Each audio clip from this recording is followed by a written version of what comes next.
Welcome to the Settlage Strength Podcast. My name is Coach Jay, and I'm here to help you lift heavy, roll hard, so ultimately you can feel and perform your best, not just in the gym, not just on the mat, but in everyday life.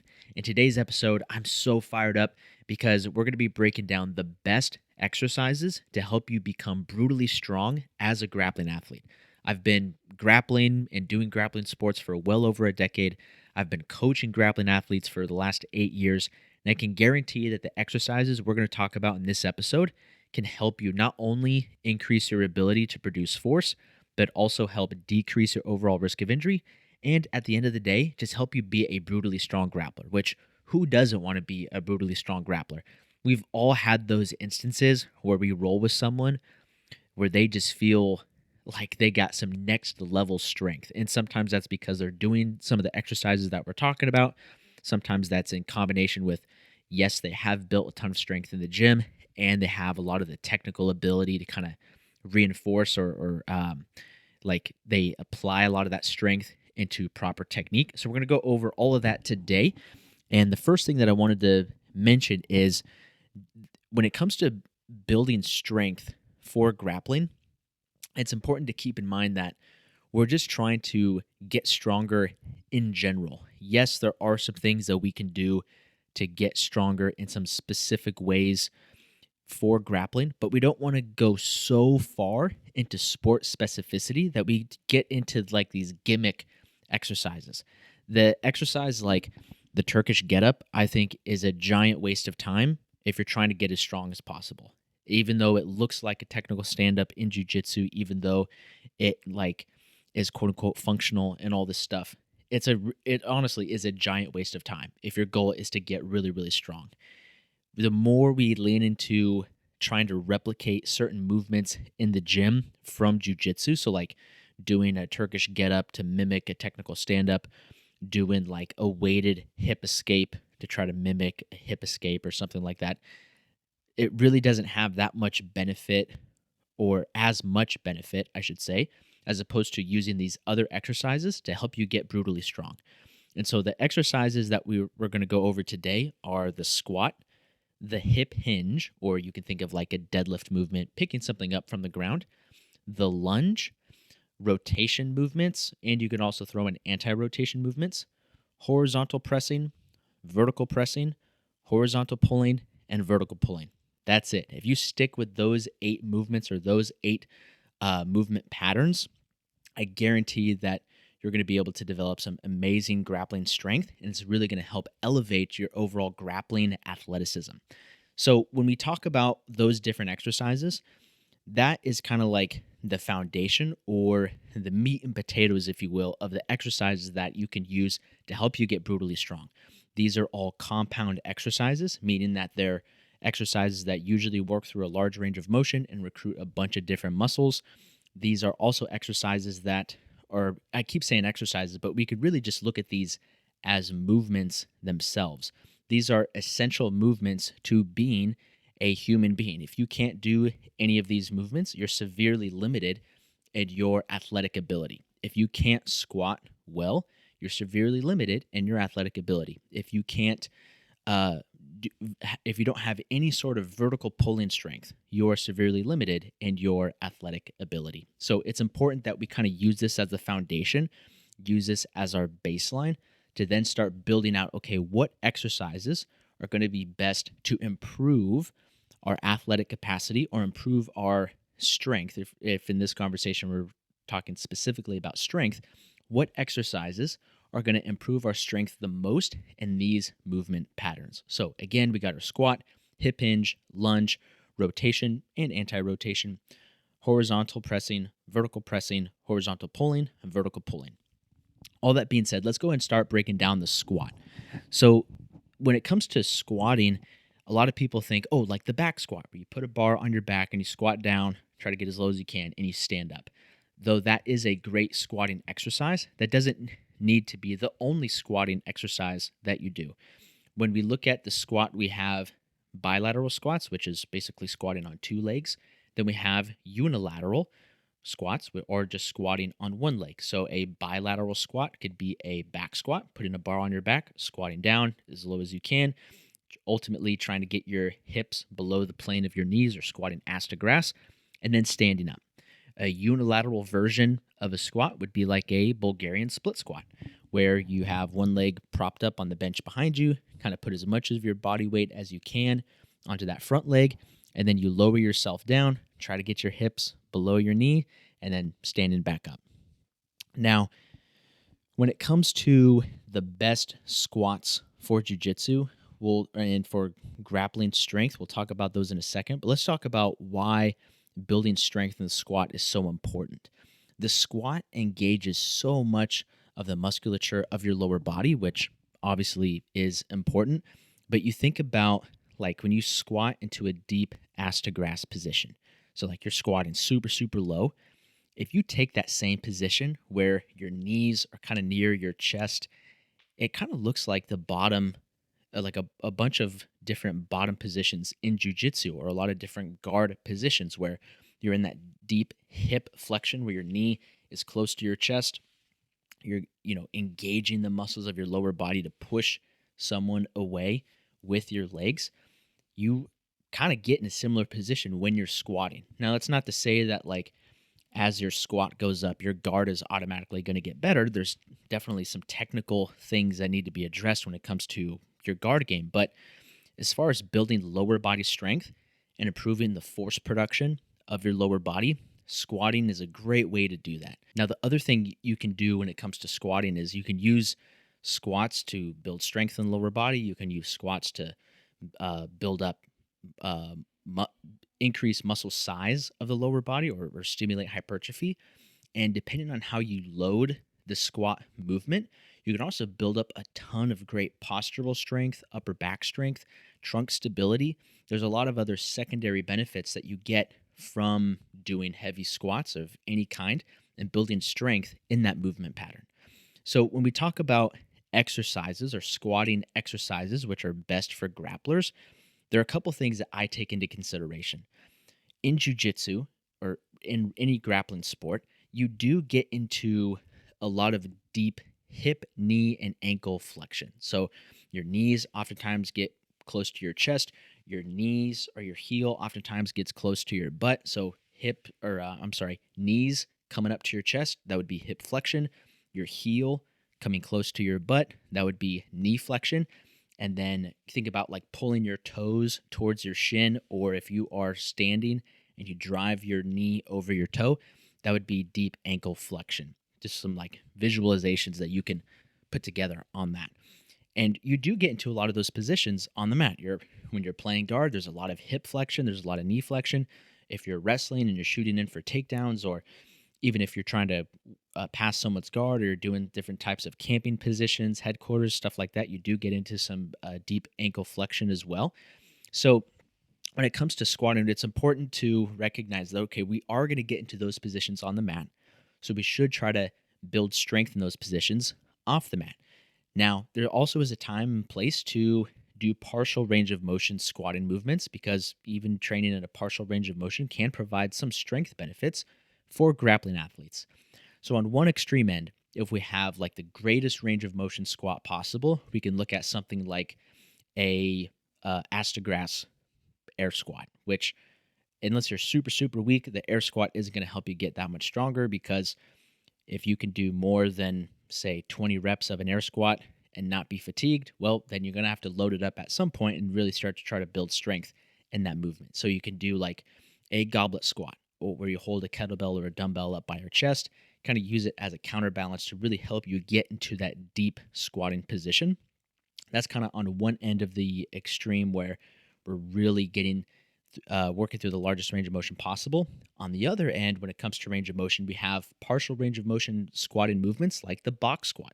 I'm a huge fan of the box squat. I don't think that any one squat, whether it's a full range of motion goblet squat, front squat, or even like a full range of motion back squat, I don't think that is better or worse than a partial range of motion squat like the box squat. Or I don't think bilateral or two-legged squats are better or worse than one-legged squat. I really don't think that any exercise is good or bad. I look at it as what exercise is most appropriate for this athlete's training goals. So if you're listening to this or you're watching this on YouTube and you're thinking, okay, I really want to strengthen my lower body, especially when I'm in my guard game. I want to be able to improve my overall hip mobility. I want to be able to have stronger legs. I want to be able to just have a more dangerous guard as I'm continuing to work on my grappling technique.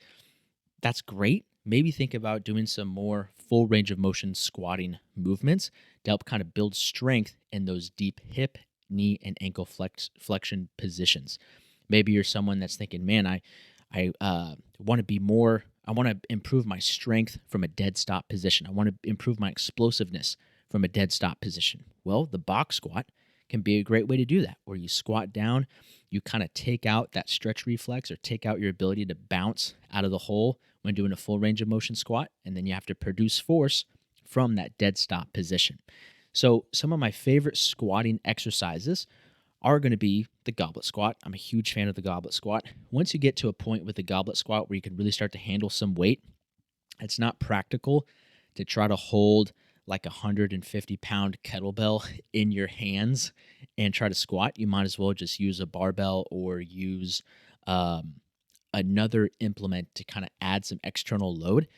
And that actually brings up a good point, because I'll revisit this when I talk about the other movements and other exercises. But it's important to remember that there are no rules when it comes to what exercises you do.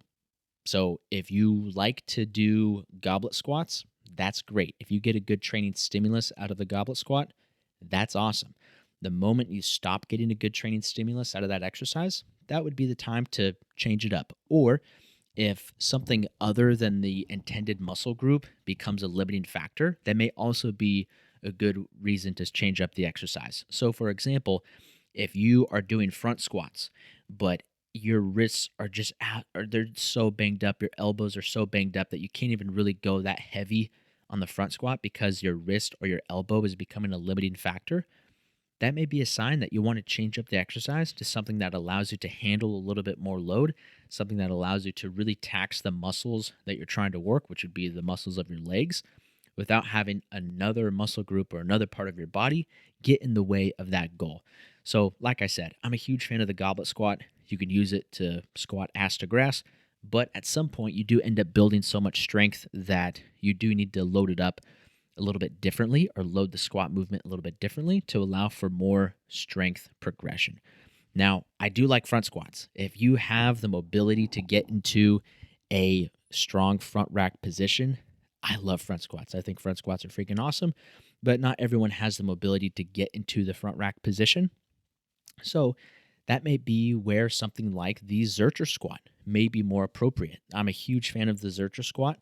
What's great about any sort of squat where the weight is loaded in front of your body is that it tends to put a little bit more strain and emphasis on the postural strength of your upper back. You really have to fight to keep an upright chest. You really have to focus on maintaining proper position, and having more postural strength as a grappling athlete is super important, because if you want to be able to dominate in the standing position for takedowns, if you want to be able to dominate in top position, whether you're looking to pass someone's guard or you're looking to control them from top position, or even if you're someone who prefers to work from bottom position, the minute you're able to break down someone's posture, that is when you're going to be able to start opening things up. So as a grappling athlete, defensively, you want to make sure that you're not letting your posture get broken down. You want to make sure that you're building up the muscles of your upper back, your mid back, that are responsible for maintaining strong postural positions. So the squats where you have weight in front of your body kind of helps aid in the goal of improving postural strength. So the front squat is a great option. Like I said, kind of moving into the barbell Zercher squat, where you're holding the bar in the crook of your elbows. That can also be a great exercise. What I also like about the Zercher squat is that the bar is set a little bit lower on your body, which can make it a little bit easier to find good balance. It's a little bit closer to your center of mass. So sometimes I've found that when people do front squats, it can be hard for them to get into the bottom position, because if they start lowering themselves into the bottom position, they may not have the best mobility to get to that deep ass to grass position. then they end up dumping the barbell forward. That could be kind of a problem. If you put the bar in the crook of your elbows, so it's a couple inches lower than resting on your collarbones, you're actually able to better balance or find better balance with the weight in your elbows, and you can still squat pretty deep without dumping the bar forward. If your mobility is really terrible, maybe even the Zercher squat isn't going to fix that, and you really got to focus on your mobility. But those are some anterior loaded or front loaded squatting exercises that I'm a big fan of. The goblet squat, next progression would be the front squat if you can do it. If you can't do that, then the Zercher squat can also be a great option. Now, when it comes to posterior loaded squats or squats where you're loading the weight on the back side of your body, there's a couple different things you can do. You can do a high bar barbell squat, which is a fantastic exercise. However, using a straight bar, whether you're using it in the high bar position, which tends to place a little bit more emphasis on your quads, versus a low bar position, which allows you to sit back a little bit more into your glutes and hamstrings, regardless of what bar position you're using, sometimes using the straight bar can put a lot of strain and wear and tear on your shoulders and elbows. I don't know about you guys, but as a grappling athlete, my elbows and my shoulders are already banged up enough. Like, I don't need to put any extra wear and tear on those areas of my body. And sometimes trying to cram my elbows and shoulders under a straight bar can be really difficult and just cause some old elbow injuries or old shoulder injuries to flare up. However, that doesn't mean that you should never load weight on your back and try to squat heavy and get really strong. It just may mean that you need to change the implement you're using to help you do that. And that's where specialty bars come in. I'm a huge fan of using different specialty bars, things like the safety squat bar, which for those of you that are listening, the safety squat bar looks like like you have this big pad on your upper back, and then you put the bar on your back, but it has handles that come in front, so you don't have to put your arms kind of behind your body on the bar. You can keep your arms and hands in front, hold on to the handles for balance. I'm a huge fan of the safety squat bar because you remove some of the constraints of cramming your elbows and shoulders under a straight bar. You are still able to have some good stability with holding on to those handles. And the way a lot of safety squat bars are designed is that it actually does kind of put the load of the weight in front of your body just a little bit. So you do end up kind of building a lot of upper back strength as well and postural strength when using the safety squat bar. So if you have issues with the barbell back squat, have issues with the front squat, maybe look into investing into a safety squat bar. You can look at the SS Yoke bar from Elite FTS. That's my favorite safety squat bar. They also have Kabuki Strength has this bar called the Transformer bar, which is pretty dope. And you can tweak the settings on the bar to change the load of the weight into all these different positions to kind of mimic what it would feel like to do a front squat, what it would look like to do, or what it would feel like, I should say, to do a front squat versus a low bar back squat versus a high bar back squat versus, I think they even have like a goblet squat option on there. And so you can change the setting of that bar without having to move your hands at all. Your hands can always stay in front on the handle. So that can also be a great option for someone looking to get brutally strong in the squatting movement for jiu-jitsu. You can kind of play around with those different loading profiles. Now, we've talked about specialty bars. If you're at a gym that's like a powerlifting gym and you have like specialty bars out the wazoo, have fun. Like, knock yourself out. Try to get strong with as many different specialty bars as you can in the squatting movement pattern. That's something I've been trying to do over the last 7 years or so. I've been training exclusively at powerlifting gyms for the last 7 years. And before that time, I only had access to a straight bar, so I just did the best I could with Zercher squats and things like that. But really being able to change it up with the safety squat bar, with a cambered bar, with even like I think they call it a Duffalo bar or a Buffalo bar. It looks like a straight bar in the sense that it's like one rod of steel, but it's kind of warped a little bit. So you do still put it on your back, but because it's a little bit warped, your hands sit a little bit lower, and it takes a little bit of that strain off your elbows and shoulders and kind of helps you get into little bit more balanced, secure position. So the duffalo bar can also be a great option. I mentioned box squats and full range of motion squats, but it's important to recognize it's you need to know what your training goal is to then find the best exercise for that training goal.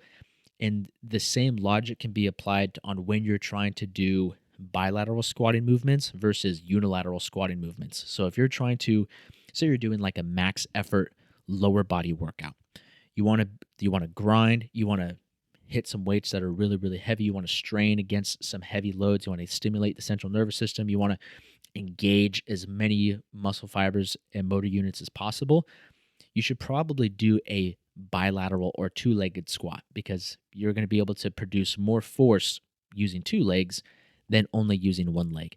That doesn't mean that you should never do single leg squats. It just means that, hey, for the main max effort movement, it may be more appropriate to use a bilateral squat that allows you to go pretty heavy or at least like move some good weight.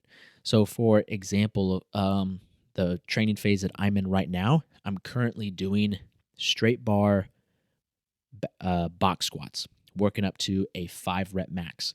So I'm trying to like move some heavy ass weight for 5 reps, not necessarily go to the point of failure where I'm missing lifts, but take it pretty close to failure, leaving maybe like 1 rep in the tank, or maybe leaving like, if I added 10 more pounds, I would probably fail, like get kind of flirt with the edge a little bit, but not go past it.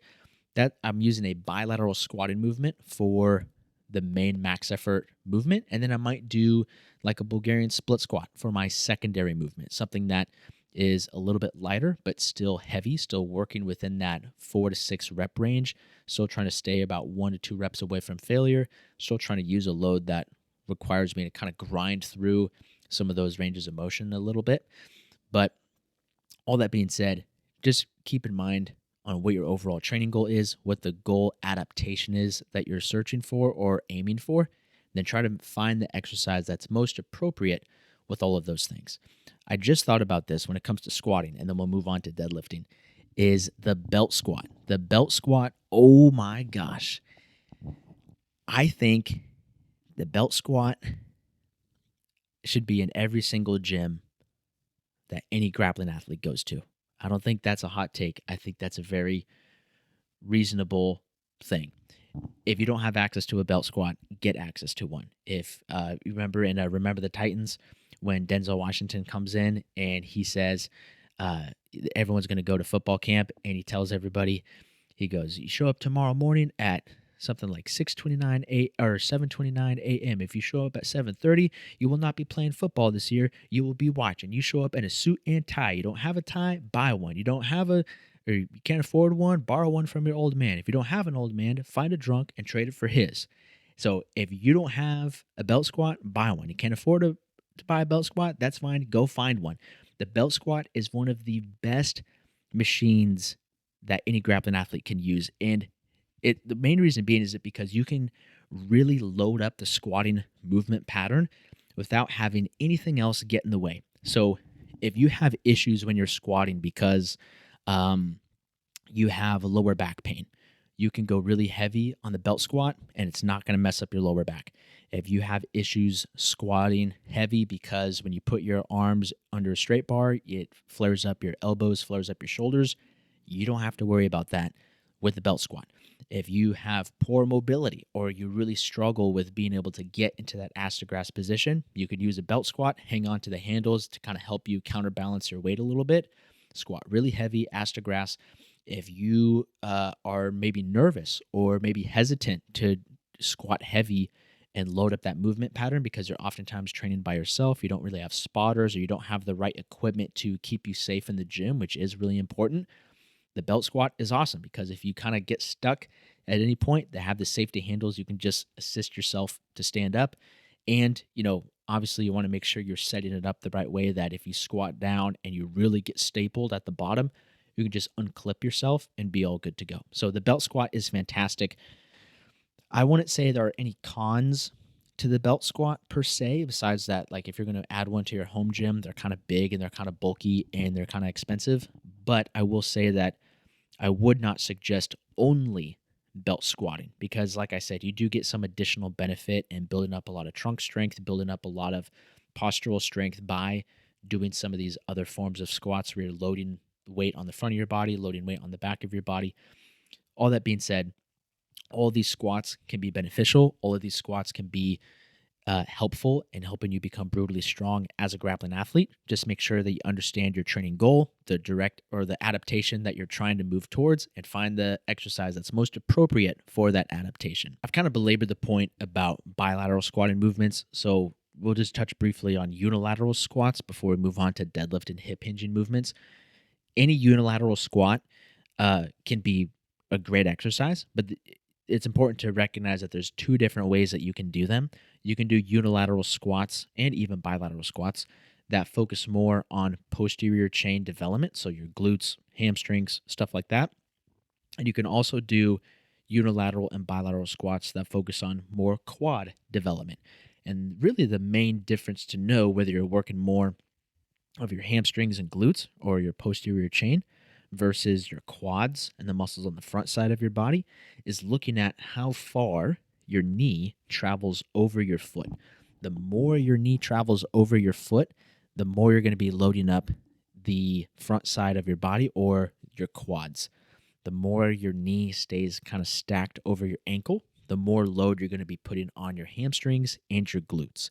And sometimes you kind of split the difference where your knee is traveling forward a little bit, but it's not going super far over your toes. So you are kind of hitting a little bit of both, a little bit of quad, a little bit of hamstrings, a little bit of glutes. But it's just important to keep that in mind when selecting different exercises for your workouts, especially when you do unilateral squatting movements. You look at something like the Bulgarian split squat or even just a regular split squat. It's important to recognize, okay, now that you're in this split squat position, you're not perfectly balancing your weight between both of your feet. One foot is out in front, and you are kind of putting a little bit more load on that front leg. It's important to know, okay, how is that knee traveling forward, and how are you using this exercise to either load up your quads or to build up your hamstrings? If you have trouble maybe with your butterfly guard, or you have trouble in different positions where you feel like your heels get smashed to your butt. You try to have sticky hooks in jiu-jitsu and they just get smashed to your butt, or you just want to have stronger quads in general. You want to make sure that when you do your squatting movements, especially your unilateral squatting movements, really focus on driving that knee forward over your toes so that we can load up more of your quads.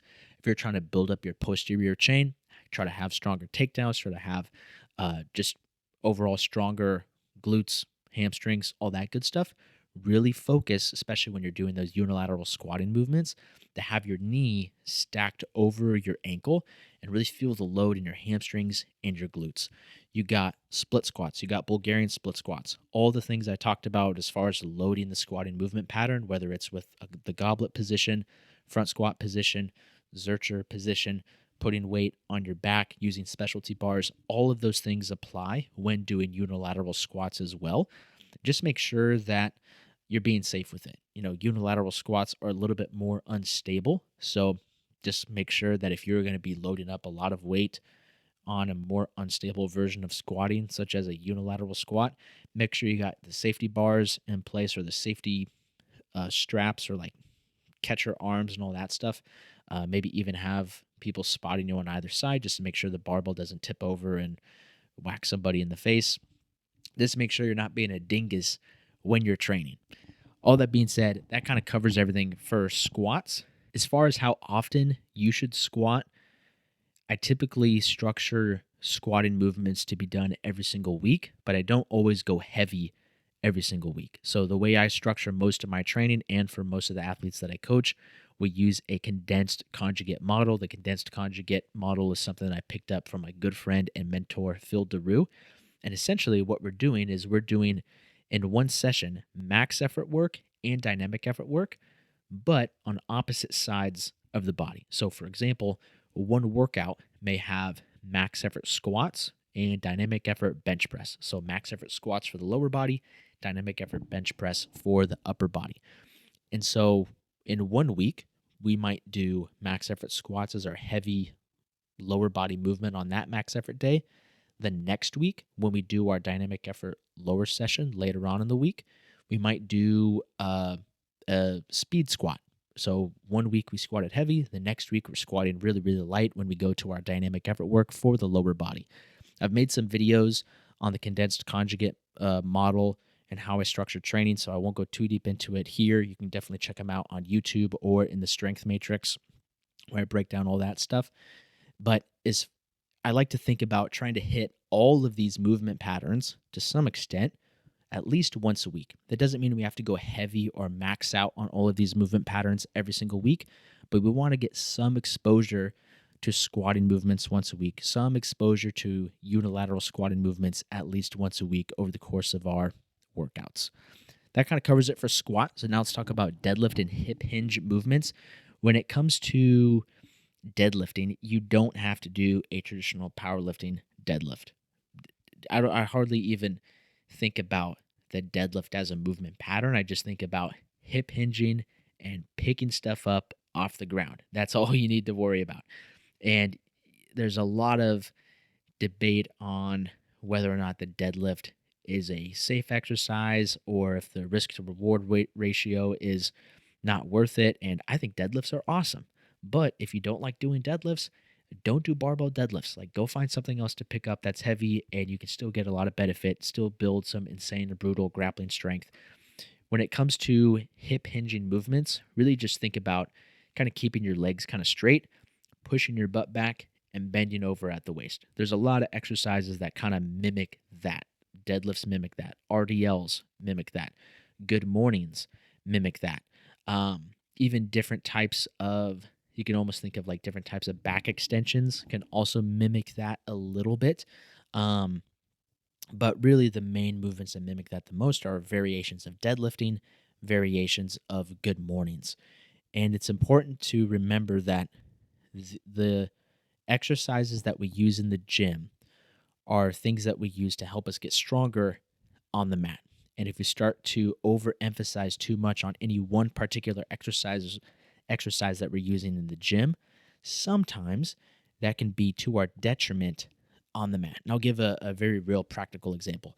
A couple years ago, before I got married, I had this goal of trying to like just completely gangster out my deadlift before I got married. Like, not that getting married had anything to do with my deadlift, but I was like, okay, I know I'm getting married, going to be going on my honeymoon, taking some time off of training. Leading up to that, I want to just have like the craziest deadlift possible. So I was deadlifting a ton, like not just a lot of weight. I mean, it was a lot of weight for me, probably not a lot of weight for some other people, but it was a lot of weight for me. And I was deadlifting very frequently. I was doing sumo deadlifts, conventional deadlifts, deficit deadlifts, all that stuff. And even though I got crazy strong in my deadlift, the best deadlift I did during that time was 455 for a triple on sumo deadlift, weighing I think 170, maybe 175 pounds. Definitely not over 175 pounds, but between like 170 and 175. And I felt pretty good about that. And that was great. I was super psyched and fired up about that. However, I got really good at doing the sumo deadlift, and at a certain point, it wasn't really helping me build strength for jiu-jitsu anymore. I was just getting stronger in the sumo deadlift. And I've found that in any exercise, the exercises that we're using for these movement patterns are kind of like proxies to help us get stronger and apply more force as grappling athletes. But if that proxy ends up becoming too much of a priority, sometimes we're just building strength that only makes us better at that exercise. It doesn't actually make us that much stronger on the mat. And that was what happened when I was doing this sumo deadlift thing, where I was putting up mad weight on the sumo deadlift, but I wasn't feeling any stronger at jiu-jitsu. And I was moving more weight on the deadlift platform because I was like dialing in my technique. I was like using this specialty deadlift bar that had tons of crazy whip and like using every advantage I could to try to move this deadlift number up. But at a certain point, I just wasn't also moving up my strength on the mat. And so what I do now is I try not to get too focused on any one style of deadlift. I just try to get really, really strong in whatever form of deadlift I'm interested in or whatever form of hip hinge exercise I'm interested in, and then just kind of move on to the next thing. So I say all that because I just want to encourage you guys listening that if you like some of these exercises or are inspired to do some of these exercises, that's great and that's awesome. And that's what this whole podcast is about, is inspiring you to lift heavy and roll hard. Just keep in mind that if the goal is to become brutally strong on the mat, you don't want to get too attached to hitting like crazy, crazy numbers on any one particular exercise.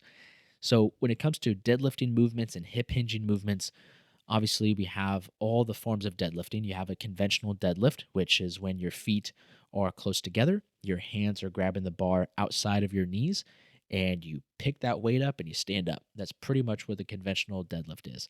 Then you have the sumo deadlift, which is still done with a straight bar. Now, however, your feet are going to be much wider and your hands are going to be inside your knees. Now, some people say that the sumo deadlift is cheating. The sumo deadlift is not cheating.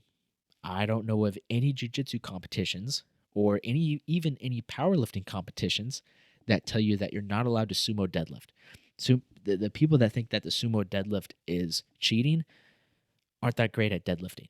It's just the way it is. Like I only see guys that really struggle with deadlifting saying, "Oh, sumo deadlift is cheating." It's kind of like the the people that say that used to say like leg locks were cheating. It's not real jujitsu. It's like the only people that are mad about that are the guys that keep getting leg locked. Don't hate the player, hate the game. You know what I'm saying? So if you would like to do sumo deadlift, awesome, keep doing it. Now the other forms of deadlifting that you can do are the trap bar deadlift, and the trap bar deadlift is really cool because instead of having the weight be in front of your body because they're using a straight bar, the weight is kind of around your body, which means that you can kind of change the position a little bit on how you get set up so that we take a lot of stress and load off of your lower back. That's one thing that kind of prompted me to not deadlift as much, was that like my lower back was just getting cooked all the time trying to do all these crazy deadlifts. And so I stopped doing I mean I still do deadlifts and I still do heavy deadlifts. I just don't do them often with a straight bar in front of my body as often. I'll do different styles of deadlifts like trap bar deadlifts or landmine deadlifts. But anyway, back to the trap bar deadlift. The trap bar deadlift is cool because you can kind of change how you want to load up your body. So in the squatting section, we talked about how when your knee travels farther forward over your foot, you tend to load up more of your quads. You can do that with the trap bar deadlift, where if you get set up and you kind of lower your butt, drive your knees forward a little bit, you can do deadlifts that focus a lot more on building up that quad strength off the floor.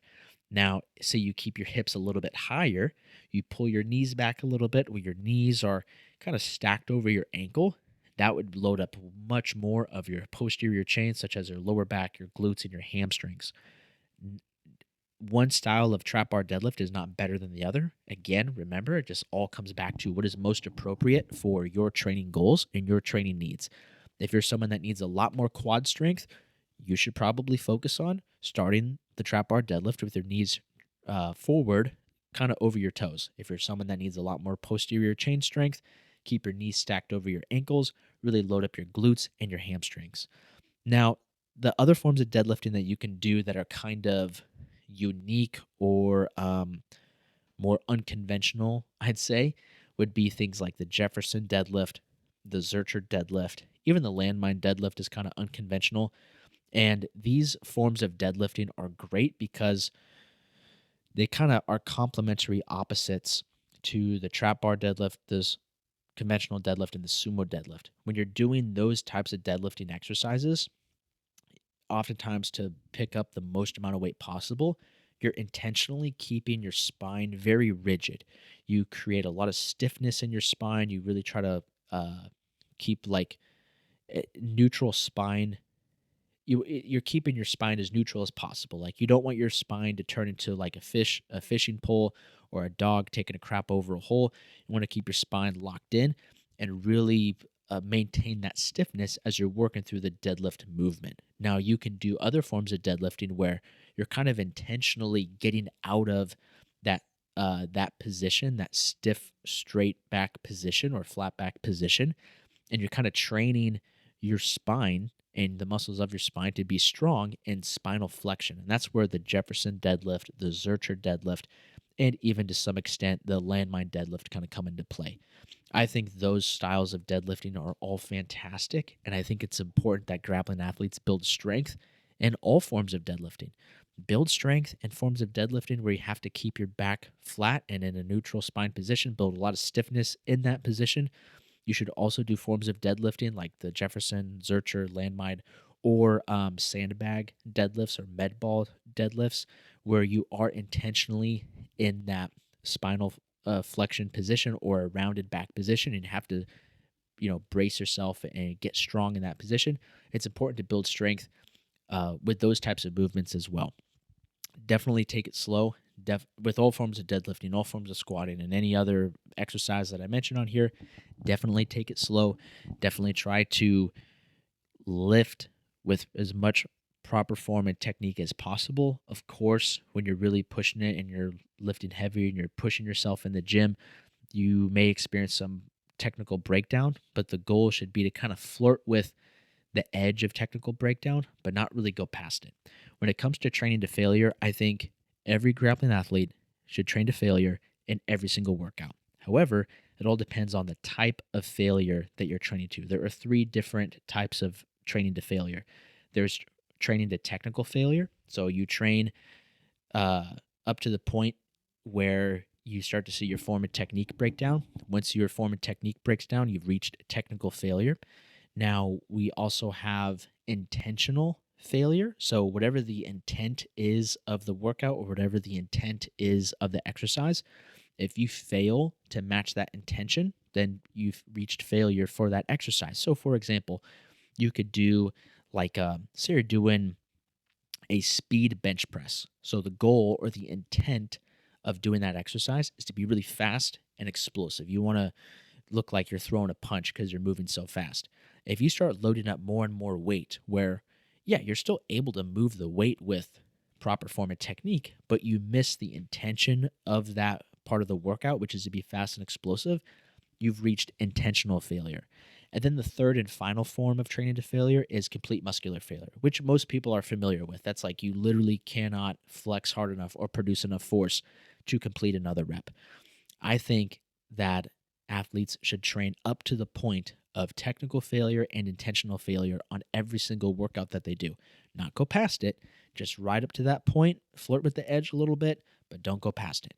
Very rarely, or I should say very cautiously, I believe that athletes should train to complete muscular failure, mainly because training to muscular failure can be very difficult to recover from, and it induces a lot of fatigue, which isn't always bad, but if you're also trying to lift heavy and roll hard and you're constantly cooking yourself by always going to complete muscular failure, you're going to have a lot of fatigue in your jiu-jitsu training sessions. So I'll get off my soapbox when it comes to training to failure.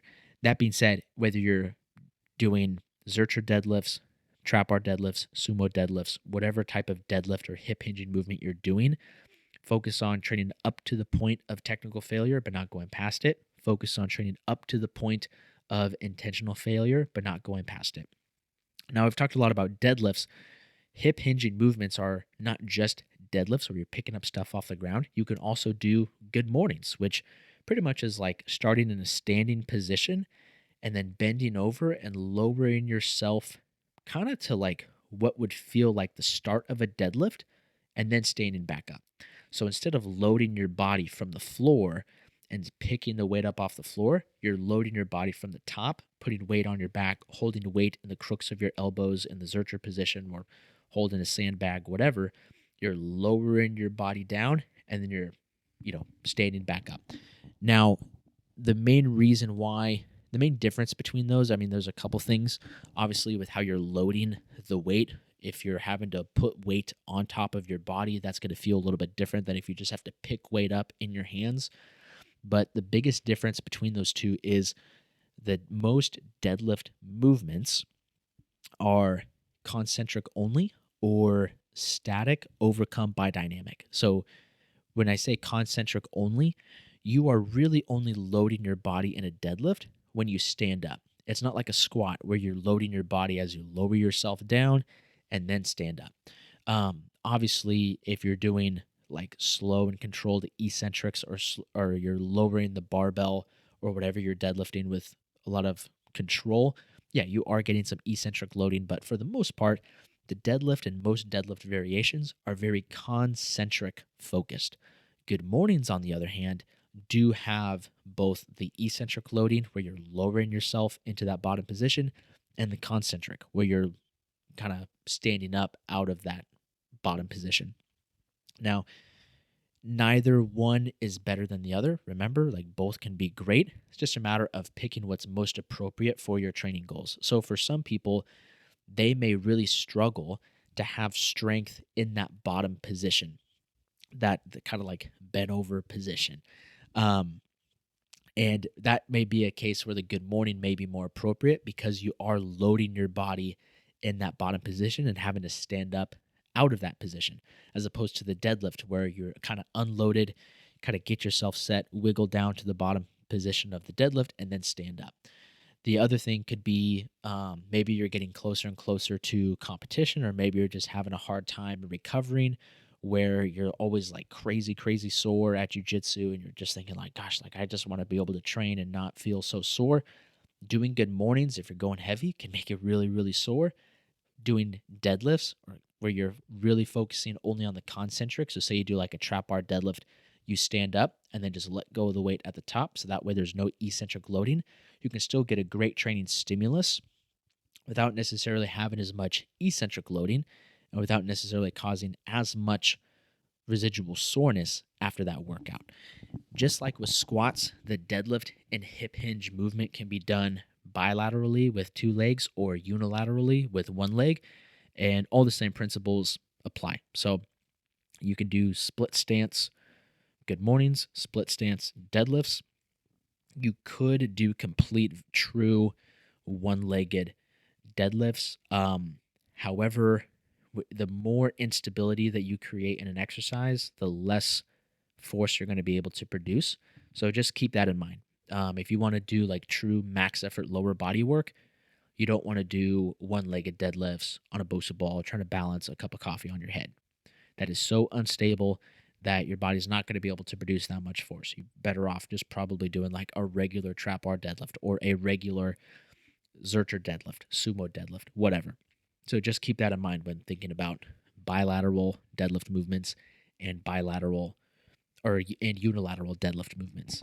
The last thing I'll say about deadlifts and squats is that both deadlift and squat variations can be used for max effort and dynamic effort training. The way I typically structure my max effort training, and really for a lot of the athletes that I work with, is I'll do one of two things. I'll either alternate between heavy squats and heavy deadlifts from week to week, or I'll do heavy squats for 3 weeks in a row and then switch to heavy deadlifts for 3 weeks in a row. So the current training phase that I'm going through right now, I just finished a 3-week phase of heavy squats for my max effort work for the lower body. Then for my dynamic effort work, all throughout that same 3 weeks, I was using the deadlift. So I was still squatting and deadlifting every single week. Just for the last 3 weeks, it's been focused on heavy squats, fast and explosive deadlifts. The next 3-week phase, which I'm actually going to start here pretty soon, is going to flip it on its head. So we'll be doing heavy deadlifts for our main max effort lower training, and then fast and explosive squats for our dynamic effort training. That kind of covers deadlift and hip hinging movements. Let's talk about lunges. This is kind of like the last lower body movement pattern that I think about. Lunges are all unilateral in nature. You can't do a two-legged lunge. It doesn't really work that way. Lunging, the main difference between like a lunge and a split squat, or a lunge and a deadlift, is that the way I look at it is that lunges, you are stepping out and landing and then kind of moving into the bottom position of that exercise. The other thing too is that lunges don't just go forward and backwards, they also go side to side. It's really important as a grappling athlete, if you want to develop brutal grappling strength, don't just do exercises that only move forwards and backwards or up and down. You got to get outside of those planes of motion, develop some lateral strength. We're going to talk about rotational strength in a second. But lunges, you can do forward lunges where you step forward, land, kind of lower yourself into that bottom position, knee gently kisses the ground, standing back up. You can do lateral lunges where you do the same thing, kind of step out to the side, squat down. You're not going to have your knee touch the ground because it's just a different movement. But then you kind of come back to the center. You can do reverse lunges where you step backwards. And then you can also do walking lunges, where you kind of like step forward and then drive off the back foot to the standing position, step forward with the other leg, drive off the back foot into the standing position. Lunges are fantastic. And just like deadlifts and squats, your knee position often dictates whether you're going to load up more of your quad or whether you're going to load up more of your posterior chain, your hamstrings and glutes. Dang, I just kicked the camera. That's my bad, dog. So if your knee is traveling far forward over your foot, that's going to put more emphasis on your quad, which quad dominant lunges is awesome. Those can be great for developing grappling strength. It's also important to develop posterior chain strength. So lunges where you step out and you keep your knee directly over your ankle, that is going to work on loading up more of the hamstring, more of the glute, further building up your posterior chain. When it comes to lunging movements and how you can fit them into the workout, I really like using lunging exercises as secondary max effort movements. So for example, say we use a Zercher squat as the max effort main movement for the max effort lower body workout. The secondary movement may be like a reverse dumbbell lunge or maybe a dumbbell lateral lunge, something like that. That's how I typically like to structure them in the workout. Lunges you can get really creative with. Again, just keep in mind how you're loading the movement. You want to make sure that the muscles that you're trying to work, which would be your lower body, your legs, you want those to be the main point of failure. You don't want to do a lunge and have like some weird contraption where you're trying to load up your upper body and then do lunges where your shoulders or your lower back is the point of failure. We've all seen that awesome, badass video of Ronnie Coleman in those yellow tights doing barbell walking lunges in front of Metroflex Gym. That's like one of the greatest videos of all time. That's awesome. That's a fantastic exercise. But if loading a barbell on your back and doing walking lunges like that causes lower back pain, probably just do walking lunges with dumbbells. You want to make your lower body, which is what the lunge is going to be focusing on, you want to make that the failure point, or you want to make that the weakest link in the movement because that's what the movement is really designed for. You don't want something else in your body to be the weakest link that kind of takes away from your ability to get the most out of that movement. And that kind of covers it for lunges. So moving on to rotation exercises. Rotation and anti-rotation is something that I've really gotten into over the last, who knows, like year? Actually, probably longer than that. I really got into rotation-based exercises when I was still training at Super Training Gym a couple years ago. So actually probably like maybe the last 4 years, I've been really digging into rotation and anti-rotation based movements. Our bodies are not tin trash cans, which is hilarious because that's how a lot of people train sometimes. They train with no rotational quality in their spine or in their trunk, and they kind of move like robots, When you think about how your body moves on the mat or how your body moves when you're grappling, it is hardly ever perfectly rigid like a robot. You're often like doing pulling movements and getting a little bit of rotation in there. You're doing different types of lunging movements and getting a little bit of rotation.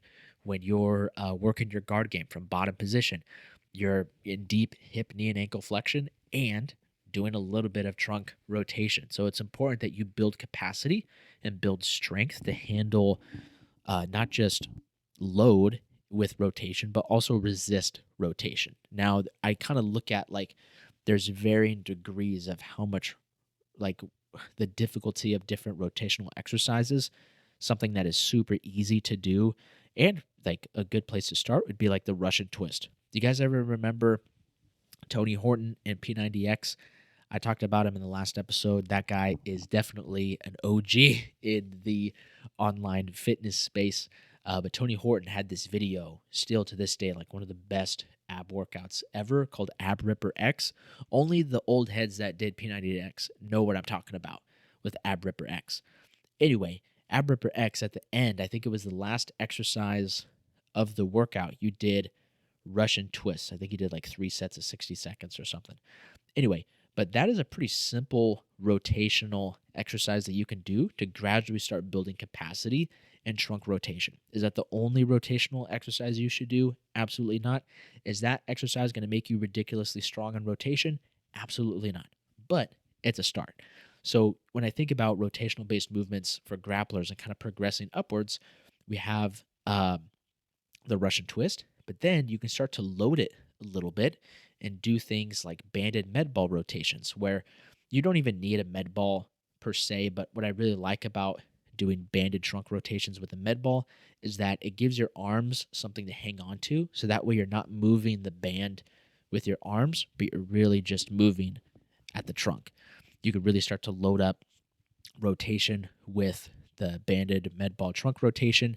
Then if you're going to move up even farther, you can do things like the different landmine university exercises. The landmine university exercises, I think I would go as far to say, are some of the most powerful exercises to help you build rotational power, explosiveness, and strength. The different ways that you get into those coiled positions can be awesome for building trunk rotational strength and kind of working more of that spinal engine that they talk about a lot. And just mixing those into your workouts or finding ways to add that to a given movement can be a great way to kind of kill two birds with one stone or get a bigger bang for your buck. So for example, you guys might have seen a couple weeks ago, I posted on my Instagram, I was doing landmine coiling reverse lunge steps. So basically I was doing like a regular landmine lunge, but at the bottom of each rep and at the top of each rep, I was trying to really get into that coiled position. And it wasn't necessarily changing up the exercise too much where I wasn't able to really load up my hamstrings, my glutes on the working leg, but I was just finding ways to get a little bit more spinal rotation in there for that movement. When you think about doing different types of rowing exercises or one-arm rows, you can do one-arm rows where you have a perfectly neutral spine and just pull your arm straight back, but you can also do some rowing exercises, especially on a cable machine. I love doing this on a cable machine, where you allow the weight in one hand to kind of turn and pull you forward and get a little bit of a twist going. And then when you row, you can pull and get a little bit of a twist going back. I think a secret weapon for any grappling athlete could really be to improve in rotational strength and anti-rotation. So just improving your ability not to get rotated. So the example I gave with the cable machine where you're intentionally letting it twist you forward, you can do the exact same exercise, focus on anti-rotation by letting it go in heavy, letting it pull you forward, but not letting it twist you around like this. That kind of covers rotation. The next big exercise is going to be vertical press. Now, there's a lot of stuff that goes when I think about vertical pressing exercises and helping grapplers get strong. The vertical press movement is another movement that is fantastic for max effort main movements. You can even do vertical pressing for max effort secondary movements. You can do dynamic effort work with vertical pressing. I should probably go back and clarify the squat. That could be done for max effort and dynamic effort with bilateral exercises. Same thing with the deadlift. The lunge, it's really best used for secondary work, either as max effort secondary work or even some dynamic effort exercises. Rotation-based movements, those are great for dynamic effort work and repetition effort work or max effort secondary movements. I guess you could try to do like a 5-rep max on trunk rotation, but I wouldn't really recommend it. Probably you're probably just doing too much at that point. You could probably just, lower the weight a little bit, do, 4 sets of 6 each side and be good to go. Vertical pressing, on the other hand, you can kind of use it for everything. You can use it for your max effort main movement, your max effort secondary movement, your dynamic effort main movement. You can even use vertical pressing movements to for the repetition effort method to stimulate hypertrophy, local muscular endurance, stuff like that. The main issue for grappling athletes with the vertical pressing movement is their freaking shoulders, because our shoulders get banged up all the time. And finding vertical pressing movements or exercises that don't cause shoulder pain can be a huge problem. So, really, what I like to think about with vertical pressing exercises, when people ask, like, should I do the Z press? Should I do the military press? Should I do kettlebell overhead press? I don't care. Just pick whatever feels best and whatever allows you to press heavy without causing shoulder pain. For some grappling athletes, that means that they really can only do heavy one arm over or vertical pressing movements, because attaching both hands to a barbell just kind of locks them in a position that doesn't feel great on their shoulders. That's not to say that if you're using a workaround for the vertical press because you have shoulder pain, that doesn't mean that you shouldn't address that shoulder pain, try to get that better, and eventually get to a point where you could do a barbell overhead press or a two-handed dumbbell Z or two-arm dumbbell press. But if you need something to help you get started, pay attention to what feels good and what you can do pain-free. Really try to gangster out on that. There's a couple different ways you can look at vertical pressing, and you can look at vertical pressing movements as you're kind of isolating the vertical press, or you're kind of engaging the entire body. So, for example, if you were to sit on your butt, legs out in front of you, and you had a barbell or dumbbells in your hands and you pressed straight up, that would be a Z press.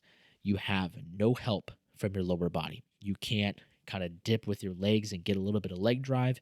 You can't arch your back and try to change your leverages a little bit to put yourself in a better position to press through all the way overhead. The Z press is about as pure of an upper body vertical pressing movement as it gets. That could be great for helping you build strength as a grappling athlete. Now, you can also mix in some pressing exercises where you do get a little bit of some lower body assistance, get a little bit of some lower body juice, so to speak. That could be a push press, that could be a push jerk, that could be different types of landmine presses where you are kind of mixing in some of that spinal engine and getting a little bit of that coiling position at the top of those landmine presses. Play around with what feels good and what feels best on your shoulders, and then pick the exercises that are pain-free, that are most appropriate for your training goals. For guys that have really banged up shoulders, I may not use really any vertical pressing movements for their max effort upper body main movement, mainly because when they go really, really heavy, it bangs up their shoulders. So what I might do is say, hey, okay, if your shoulders are banged up, some big guy grabbed a Kimura, cranked on your shoulder, tweak something, and doing a barbell overhead press is causing you some issues, let's instead do a horizontal pressing movement for your max effort main exercise. We'll work up to like a heavy 3-rep max or whatever the case may be.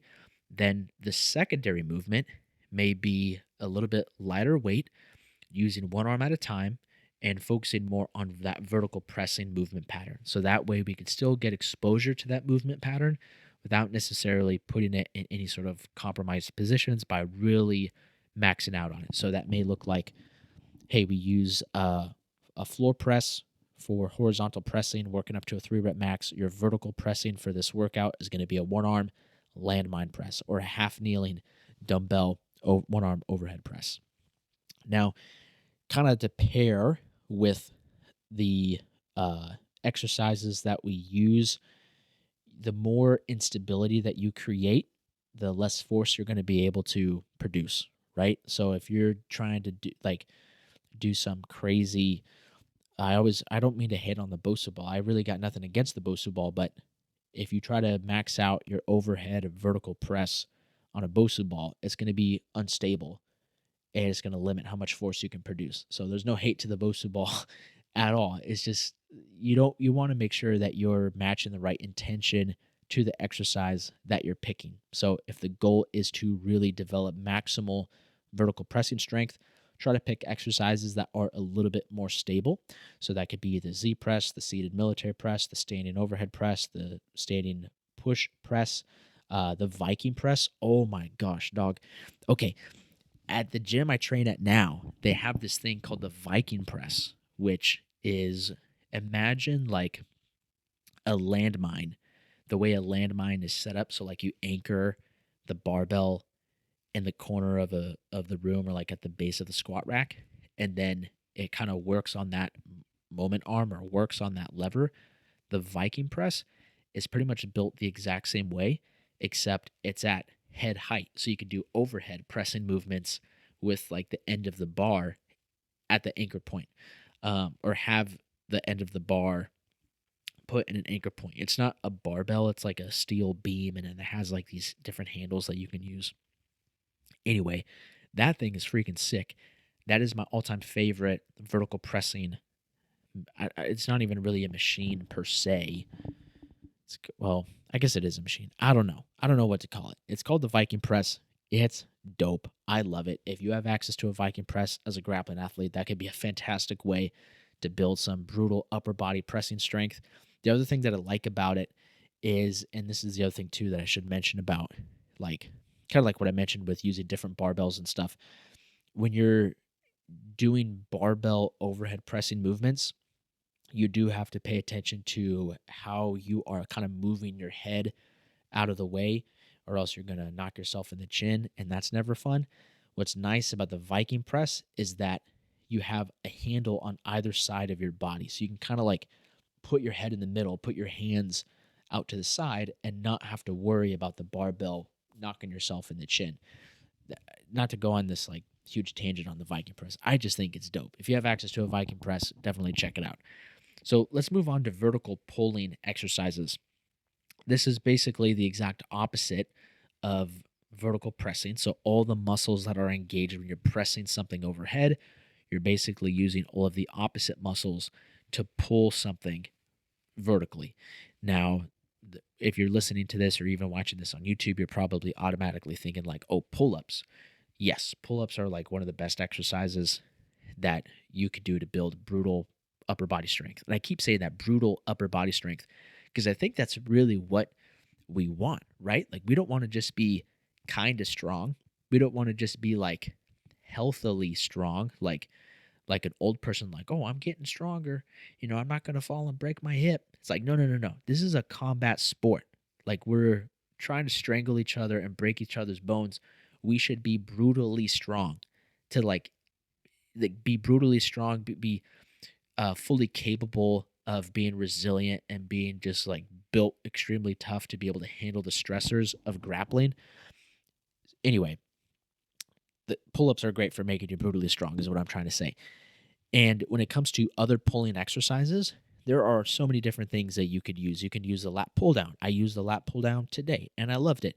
You can do pull-ups. You can do use the cable machine. You can do different types of pullovers, even though the dumbbell pullover or the machine pullover or the cable pullover doesn't look like it's a vertical pulling movement. It does kind of hit your lats and pulling muscles in a similar way. So I do kind of categorize pullover movements as also in vertical pulling. I will say this about vertical pulling exercises. I don't think that vertical pulling exercises make great max effort main movements. And here's the reason why. I think I've just seen that for a lot of people, there is too much breakdown and it's really hard to strain appropriately on a max effort vertical pulling movement. So like when you do a max effort pull-up, if you were to do the heaviest pull-up you could possibly do, which, just to throw this in there, I don't think any grappling athletes should be doing weighted pull-ups unless they can complete at least 20 strict body weight pull-ups. I think, and maybe I'll make a whole episode about that in the future, but say you can do 20 strict body weight pull-ups and you are going to start doing some weighted pull-ups, it's really hard to like strain through a pull-up in the same way that you would get the benefit of straining through like a heavy squat, straining through a heavy pressing movement. That's not to say that heavy pull-ups are bad or heavy pulling movements are bad. It just kind of changes things up a little bit. And I'm starting to think like maybe I'll do a whole episode on calisthenics and talk about that whole thing in another episode. But kind of getting back to the point, vertical pulling movements, in my opinion, I have found the best results when we use the vertical pulling movement pattern as max effort secondary movements and repetition effort movements. You could do vertical pulling exercises for dynamic effort work. Like you can do different types of med ball throws where you're using a lot of those same pulling muscles to launch a med ball as far as hard as you can. Med ball slams are another great one. You can even do like banded snap downs, things like that. But I found that for the most part, vertical pulling exercises fit great with max effort secondary, kind of in the max effort secondary slot.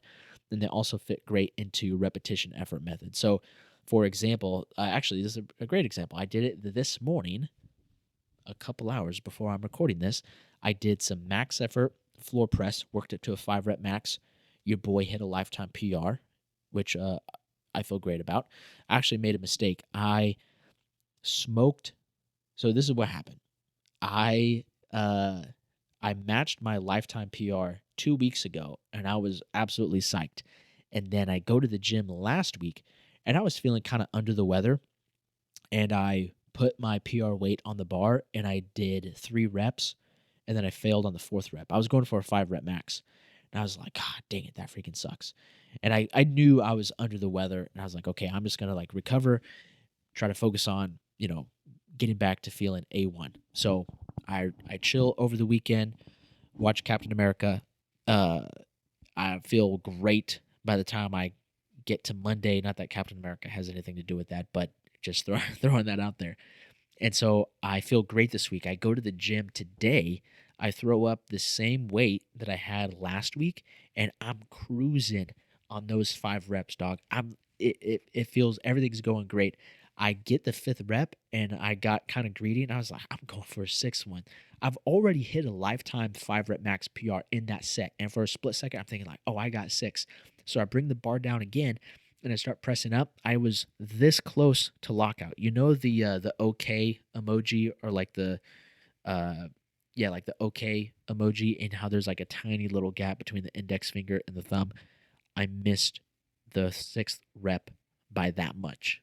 Anyways, that was my max effort main movement. Your boy hit a PR'd his 5 rep max, but failed his 6 rep max in the same set, which is kind of hilarious. So I did that as my max effort main movement, and then I did pull-ups as my max effort secondary movement. And that's really where I feel I have found to get the biggest bang for my buck from a lot of these vertical pulling exercises in the max effort secondary movement and in using them for the repetition effort method. So, higher rep sets of lat pull downs, dumbbell pullovers. If you have like a hammer strength machine where you can do those one arm pull downs, that's awesome too.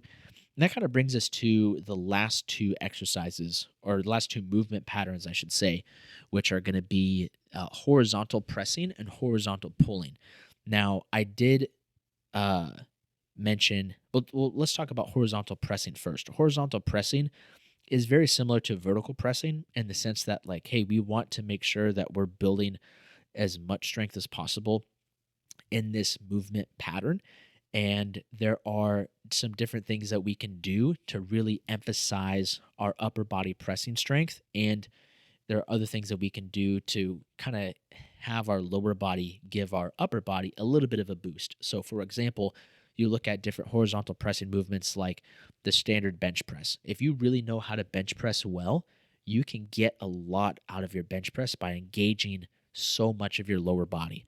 That is very different than doing a floor press, which is where you're basically laying on the floor, legs stretched out in front of you. You don't have the same ability to drive or create stability with your lower body. So it's much more isolated and focusing on just raw upper body strength.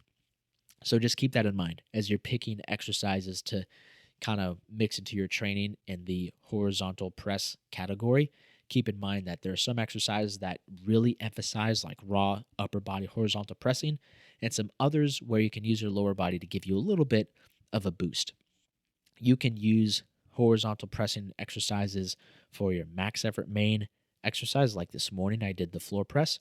You could use bench press, the Larson press, which is kind of like Imagine you're laying on the bench, legs straight out in front of you. You bring the bar down all the way to your chest, press it all the way up, and rack it. So you're doing a full range of motion bench press. You just don't have the benefit of using your lower body. You can do dumbbell bench press. You can do incline dumbbell bench press. You can do incline bench. Some people don't like incline bench because it kind of jacks up their shoulders. And for me, I've never really liked incline bench personally, but some people do like it. You can do push-ups, ring push-ups, dips. There's all sorts of stuff you can do for horizontal pressing movements, and each individual exercise may have better uses for the max effort, dynamic effort, or repetition effort method, depending on your overall training goals. So for myself, I'm going through a really big strength phase right now. I'm trying to get it as freaking strong as possible. So I'm going to use the floor press as a max effort main movement to assist in that goal of getting my upper body as strong as possible. Now, I'm not just trying to get strong. Your boy is also trying to get big and jacked. So I used another horizontal pressing exercise, the dumbbell bench press, to further help with that goal. The floor press obviously is a shortened range of motion, which means that I'm able to produce a lot of force. It's a static overcome by dynamic exercise, meaning I bring the bar down. I don't have the luxury of being able to bounce the bar off my chest and use that stretch reflex. I got to bring the bar down and then produce force from that dead stop position. The exercise that follows is the dumbbell bench press, where I am able to use a little bit of that stretch reflex, really get into that deep pectoral stretch position, stimulate some good hypertrophy, move some heavy weight on that as well. And so just keep in mind and really this has been the theme for the whole podcast, is as you're selecting different exercises, really think and ask yourself, is this exercise the most appropriate exercise for this training goal? Is this exercise the most appropriate thing for this adaptation that I'm trying to gain? If you're trying to get stronger, there are some exercises that are much more appropriate as opposed to if you're just trying to build muscle. If you're trying to be fast and explosive, there are some exercises that are way more appropriate as opposed to if you're trying to build local muscular endurance. So just keep that in mind. Horizontal pressing can be done with not any sort of barbell, but you can use a straight bar, and then they also have specialty bars that you can use for horizontal pressing. I'm a big fan of the Kabuki Cadillac bar.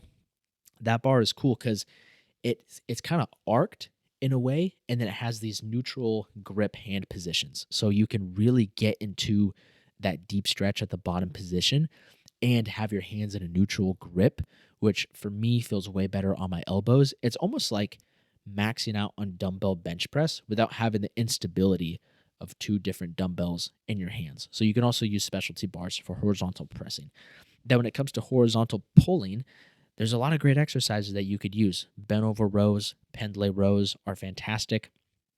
Those are both done with a barbell, but if you use things like kettlebells or dumbbells, you're actually able to get a little bit greater range of motion because your elbows can get all the way back behind your body. Horizontal pulling exercises, in my opinion, are very similar to vertical pulling exercises, where they are fantastic for max effort secondary exercises, or kind of fit in that max effort secondary slot, and repetition effort exercises or accessory movements. So, for example, if you were to build using just the upper body movements, a max effort upper body workout, let's say you do the floor press for your max effort main movement, you do one arm dumbbell rows for your max effort secondary movement.